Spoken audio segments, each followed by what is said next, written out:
दोस्तों, ईवीएम से कैसे खेल होता है इसकी वानगी सामने आ चुकी है।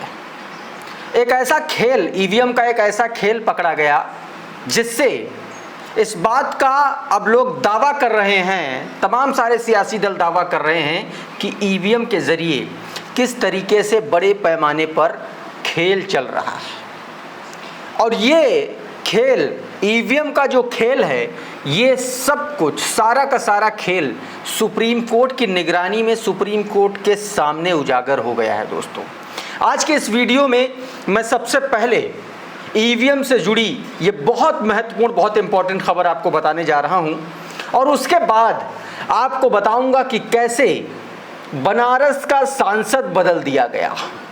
वाराणसी का सांसद, आप सभी आश्चर्यचकित हो जाएंगे कि वाराणसी के सांसद तो स्वयं प्रधानमंत्री नरेंद्र मोदी हैं, तो दूसरा कौन हो सकता है। पूरी कहानी मैं आपको बताऊंगा, उसके पीछे का लॉजिक क्या है, कारण क्या है, सब कुछ मैं आपको बताने जा रहा हूं। और साथ में अब राहुल गांधी के बाद उनके सिपाही पवन खेड़ा ने कौन सा बड़ा बम फोड़ दिया है, उसके बारे में आपको बताऊंगा।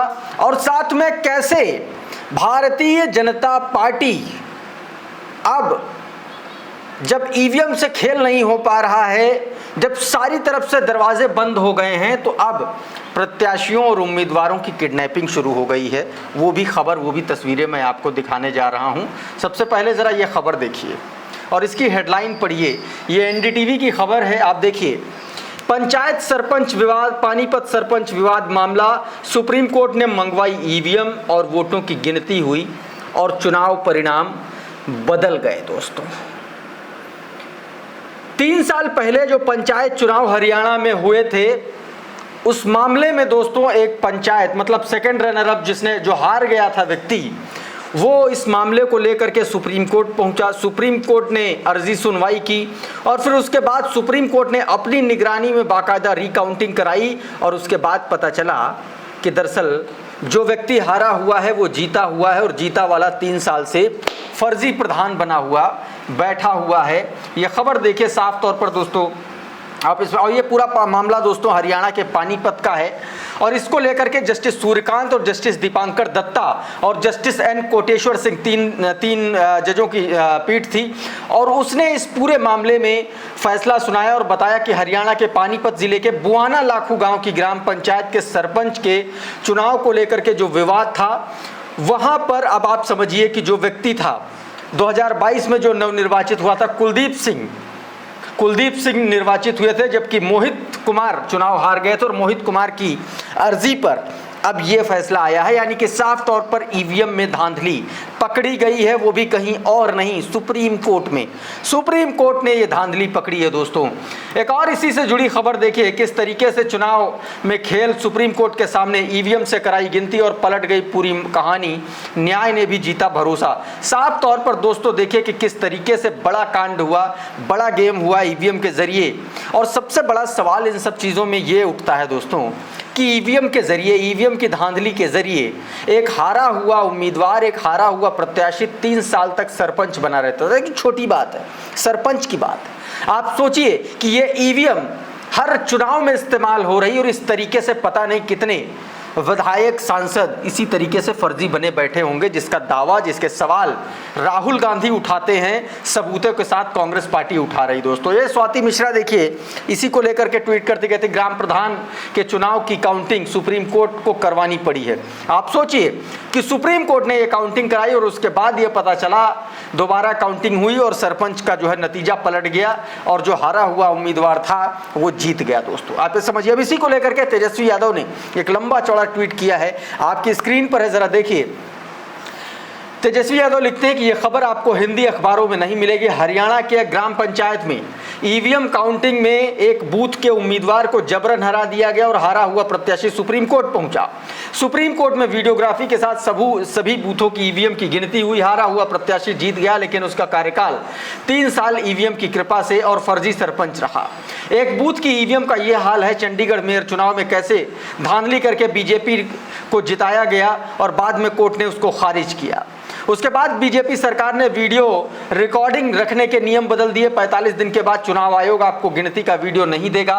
जबकि बीजेपी चुनाव आयोग के साथ मिलकर के साक्ष्य को खत्म कर देगी, तो आप कोर्ट में सबूत क्या रखेंगे? ये लोकतंत्र के खिलाफ इसलिए हैं, इसलिए लोकतंत्र में ये दो लोग पारदर्शिता नहीं चाहते हैं।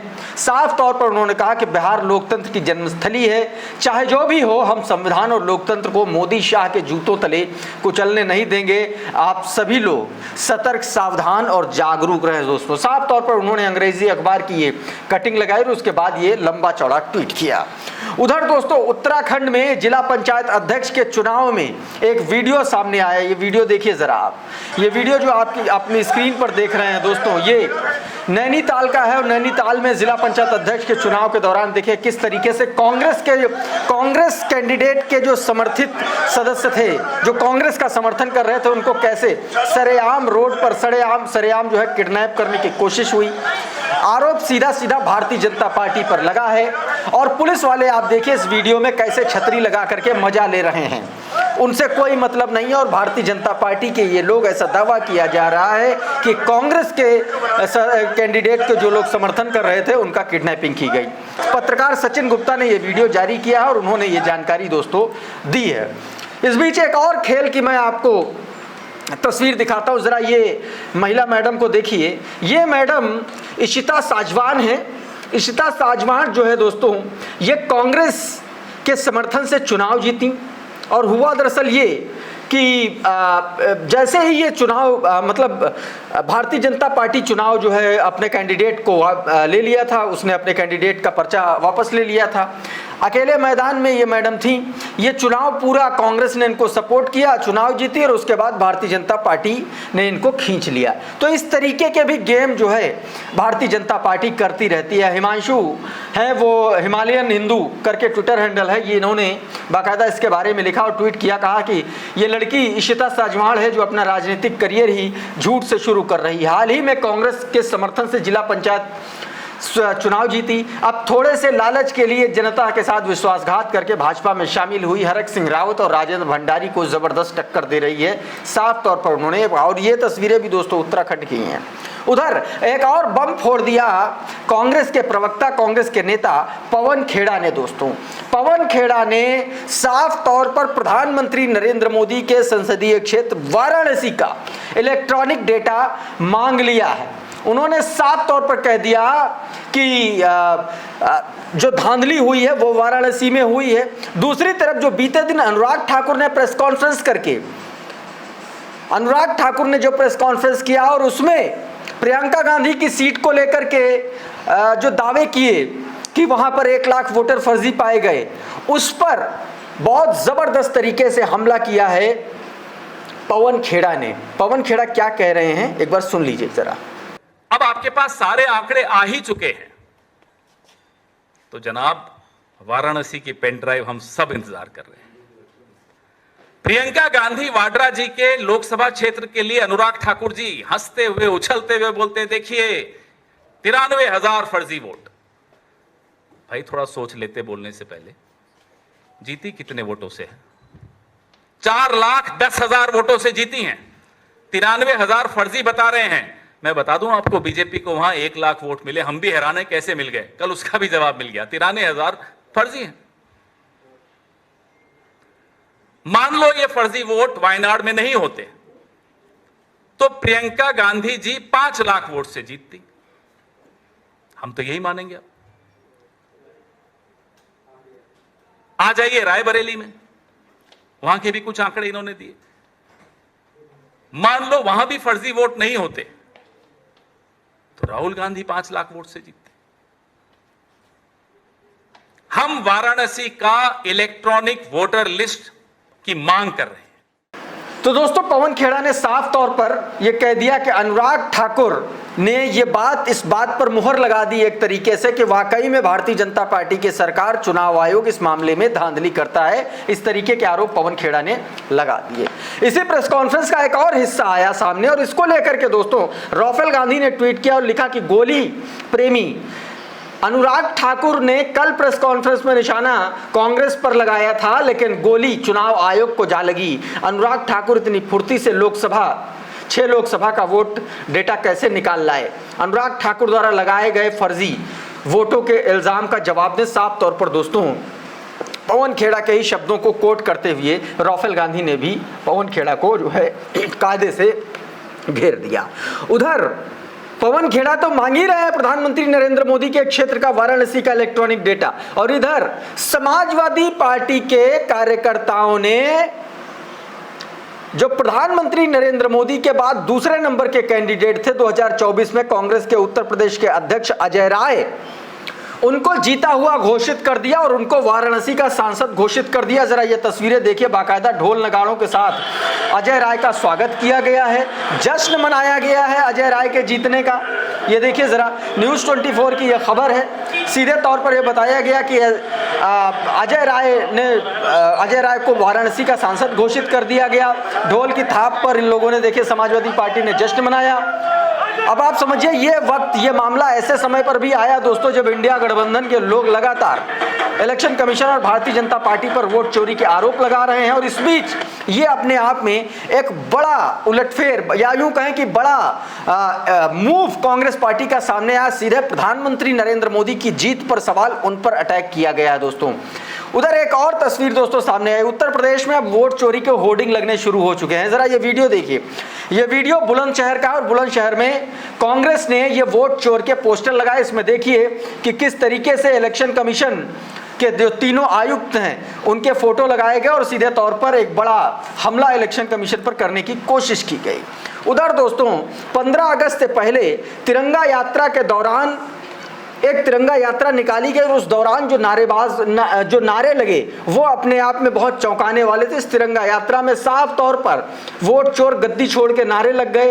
एक चचा खड़े थे, उन्होंने बाकायदा नारे लगाने शुरू कर दिए। आप देखिए जरा कि क्या कुछ चल रहा है।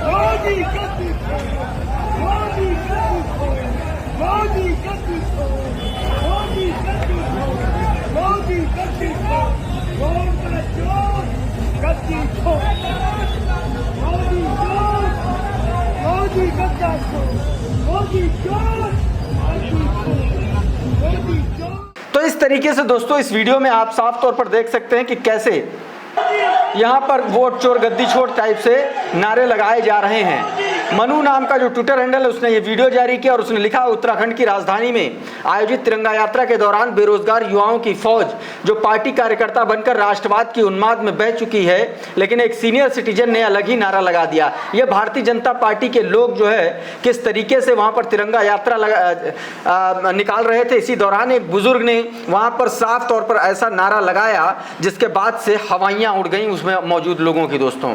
उधर भारतीय जनता पार्टी और चुनाव आयोग एक ही पार्टी के तौर पर गिने जा रहे हैं विपक्ष की अगर माने तो। ऐसे में पूरे के पूरे एक तरीके से गोदी मीडिया जो है उनके बचाव में उतर आई है और बचाव करते करते गोदी एंकर रूबिका लियाकत ने एक पूरा का पूरा टेस्ट कर डाला ईवीएम को लेकर के, या यूं कहें कि चुनाव आयोग में जो फर्जी वोटर को लेकर के जो खुलासा किया था राहुल गांधी ने। रूबिका लियाकत ने स्टूडियो में ही इसका पूरा जो है एक तरीके से पायलट कर डाला। अब कैसे रूबिका लियाकत की बेवकूफ़ी पकड़ी है न्यूज़ लॉन्ड्री के पत्रकार अतुल चौरसिया ने, ये एक बार देखिए जरा। यह पत्रकारिता इतिहास का पहला ऐसा फैक्ट चेक था जिसका नतीजा पहले से तय था। इसी नतीजे के लिए इन्होंने यह सारा खटकरम किया था। इसके लिए पहले तो रूबिका जी गलत साइट पर गई और फिर गलत तरीके से खोजबीन करके एक गलत निष्कर्ष दे दिया। मैं बस इतना ही कहना चाहता हूं कि फैक्ट चेक हर दिन आपके द्वारा प्रायोजित होने वाली मुर्गा फाइट जितना आसान नहीं है। तो इस तरीके से दोस्तों अतुल चौरसिया ने रूबिका लियाकत का एक बार फिर से जो है फर्जीवाड़ा पकड़ लिया। उधर भाजपाई नफरती चिंटुओं ने सोनिया गांधी के भी वोटर आईडी पर फर्जी झूठी खबर निकाल लाए। हुआ दरअसल यह कि सोनिया गांधी का वोटर आईडी कार्ड यह बताया गया कि उनका सिटीजनशिप मिलने से पहले, भारत की नागरिकता मिलने से पहले ही उनका वोटर आईडी कार्ड बन गया था, ऐसा दावा किया गया बाकायदा ये लेटर जारी करते हुए, ठीक है ना। अब इस लेटर को पोस्ट करते हुए अशोक कुमार पांडे ने भाजपाइयों की पोल खोल दी। अशोक कुमार पांडे लिखते हैं कि बीजेपी ने यह फर्जी दस्तावेज चला के दावा किया कि सोनिया गांधी का नाम उनके भारतीय नागरिक बनने से पहले ही वोटर लिस्ट में डाल दिया गया था। आगे वो लिखते हैं कि ये फर्जी क्यों है, अब ये समझिए। साफ तौर पर इस लेटर में देखिए सीधे तौर पर लिखा हुआ है कि national capital territory of Delhi, यानी कि हकीकत यह है कि 1980 में national capital territory of Delhi थी ही नहीं, इसे 1 फरवरी 1992 को बनाया गया। सोचिए कितनी बड़ी फ्रॉड है बीजेपी। साफ तौर पर अशोक कुमार पांडे ने एक बड़ा खुलासा कर दिया। उधर 15 अगस्त से पहले विभाजन की विभीषिका, यानी कि आज प्रधानमंत्री नरेंद्र मोदी और उत्तर प्रदेश के मुख्यमंत्री योगी आदित्यनाथ ने ट्वीट किया उस पर, और अपने ही ट्वीट में फंस गए ये दोनों ही लोग। क्या कुछ हुआ? दरअसल मोदी जी ने ट्वीट किया विभीषिका को लेकर के, बंटवारे की त्रासदी को याद दिलाता है और ये वो तमाम सारी चीजें लिखी। अब इस पर पत्रकार मुकेश कुमार ने मोदी जी के ट्वीट को कोट करते हुए लिखा कि मोदी जी अगर इसमें यह भी जोड़ दिया होता कि 80-20 के इस तरह की बातें करने वाले विभाजनकारी ताकतों का हम सबको मिलकर के विरोध करना चाहिए ताकि देश फिर से विभाजित ना हो, तो कितना अच्छा होता। इसे पता चलता है कि अब आप भारत को विभाजन की विभीषिका से बचा रहे हैं। दोस्तों सीधे तौर पर सवाल उठा दिया, क्योंकि आप देखिए कि उत्तर प्रदेश के मुख्यमंत्री किस तरीके से 80-20 की बात करते हैं, बटोगे तो कटोगे की बात करते हैं, और यही लोग विभाजन की विभीषिका और उसको त्रासदी बताते हुए जो है एक तरीके से फुटेज बटोर रहे हैं। मुख्यमंत्री योगी आदित्यनाथ ने भी कुछ ऐसा ही लिखा। योगी आदित्यनाथ ने बाकायदा एक वीडियो शेयर किया विभाजन की त्रासदी का, और उन्होंने लिखा कि इतिहास, भारतीय इतिहास 14 अगस्त एकमात्र एक तारीख नहीं, एक त्रासदी है। अब इस पर मुकेश कुमार ने इनको भी घेरा। मुकेश कुमार लिखते हैं कि ध्यान रखिए कि 80-20 वाले ही जिन्होंने नफरत फैलाकर विभाजन की विभीषिका की पृष्ठभूमि तैयार की, वो दोनों तरफ से थे। उधर से मुस्लिम लीग थी और इधर से आरएसएस हिंदू महासभा थे। दोनों अंग्रेजों के समर्थक थे और अंग्रेज दोनों का इस्तेमाल कर रहे थे भारत को विभाजित करने के लिए। साफ तौर पर दोनों को ही घेर दिया। उधर उत्तर प्रदेश में फतेहपुर के बाद एक और बड़ा सामने आया, शिकोहाबाद फिरोजाबाद से। देखिए ये वीडियो, देखिए न्यू यूपी तक का ये वीडियो है।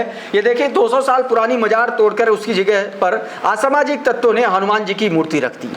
अब आप सोचिए कि किस तरीके से 2027 से पहले दंगे की पृष्ठभूमि, हिंसा की पृष्ठभूमि बनाए जाने की साजिश चल रही है, कोशिश चल रही है। आप इन तस्वीरों से साफ तौर पर देख सकते हैं। तो अभी के इस वीडियो में फिलहाल इतना ही। बहुत बहुत शुक्रिया, बहुत बहुत धन्यवाद। आप जुड़े रहिए द लाइव टीवी के साथ। नमस्कार।